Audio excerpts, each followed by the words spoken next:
صابر پایدار علیمی بسته به قلب من شدی آخرش، تو فرق داری واسه من اصلا با همه.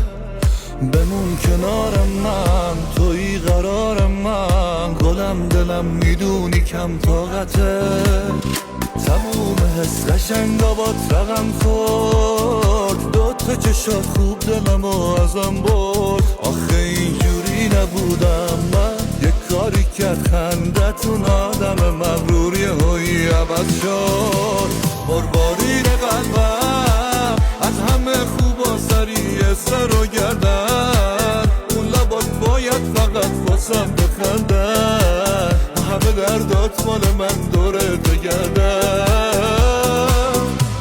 بربارین قلبم از همه خوبا سریع سر و گردن، اون لبات باید فقط واسم بخندن. همه دردات مال من دورت بگردن.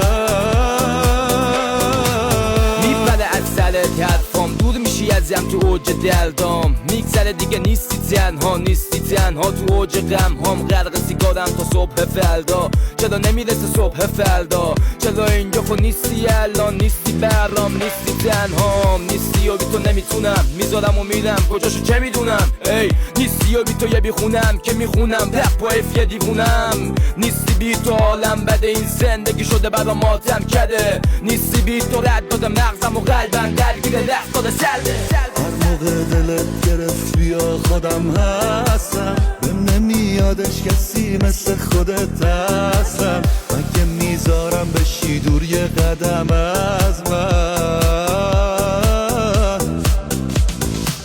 بعد دیدن چشام و رو همه بستم. رفته با تو روز و شب حسابش از دستم. باش بیافته جون من میدم برات حتما.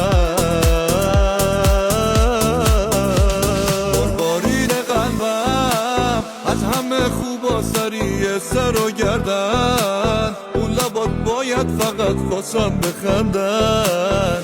همه دردات مال من دورت بگردن. مروارید قلبم